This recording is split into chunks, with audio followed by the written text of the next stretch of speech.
নিয়োগ বিজ্ঞপ্তি কিংবা কোনো পরীক্ষা ছাড়াই ১৫০ জনকে রাতারাতি বিভিন্ন জোনে চাকরি দিয়েছে ঢাকা ওয়াসা।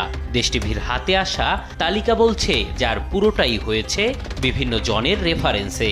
বেশিরভাগ সুপারিশ আছে পিএস আর এপিএস মোয়াজ্জেমের নামে। বাদ পড়েননি বৈষম্যবিরোধী ছাত্র আন্দোলনের সমন্বয়করাও। ৬ জনের নিয়োগ দেওয়া হয়েছে সমন্বয়ক তৌহিদের সুপারিশে। সমন্বয়ক নুসরাত তাবাসসুম ও নাজবুলের নামও আছে রেফারেন্সদাতার তালিকায়।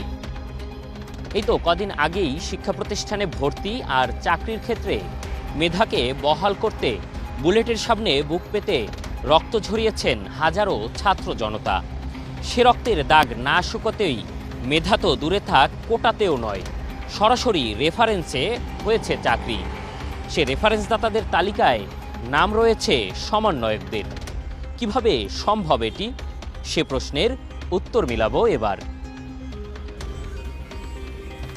চাকরিপ্রাপ্তদের সঙ্গে কথা বলতে ওয়াসা জোন ৬-এ দেশ টিভি টিম। তবে সেখানে ঢুকতে গেলে পড়তে হয় নিরাপত্তা কর্মীদের বাধার মুখে। পরে প্রবেশ অনুমতি মিললেও মেলেনি চাকরিপ্রাপ্তদের সঙ্গে কথা বলার অনুমতি।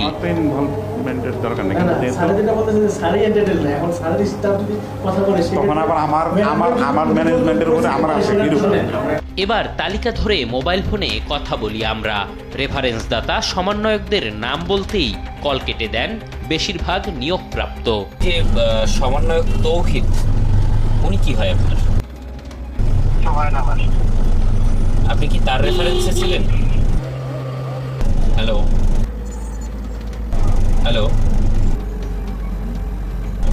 হ্যালো সুপারিশদাতার তালিকায় নাম দেখে অবাক সমন্বয়ক তৌহিদ। তার দাবি, এমন কোনো সুপারিশ করা হয়নি সমন্বয়কদের পক্ষ থেকে। এখন যদি আমাদের নাম এখানে আসে তাহলে এটা ওয়াসা কর্তৃপক্ষ জানবে যে কেন আমাদের নাম আসলো। আমরা ওয়াসা তো এরকম ভাবে কারোর জন্য সুপারিশ করিনি। এটা তো কোথায় হইলো, বৈষম্যই হইলো। তাহলে কি সমন্বয়ক আর পিএস এপিএস এর রেফারেন্সের আড়ালে ফায়দা লুটছে খোদ ওয়াসা?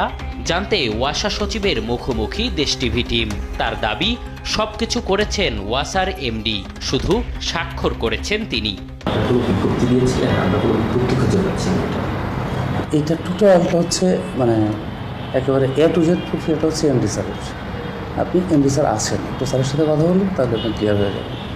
এই প্রক্রিয়াটাই তো আপনার স্বাক্ষর হয়েছিল। এটা তো আমি তো সিগনেটারি অথরিটি। বিষয়টি সম্পর্কে জানতে এবার ওয়াসার এমডির দপ্তরে দেশ টিভি টিম। তবে পূর্ব অনুমতির দোহাই দিয়ে কথা বলেননি তিনি। স্যার যেটা বললো যে আমাদের কোনো অ্যাপয়েন্টমেন্ট তো নেয় না, এফোর্ট করে আসে, তো হইলে তো আমি কথা বলতে পারি না, বা আমি এখন তো আর এত ফ্রি না যে এখন আজকে কথা বলি।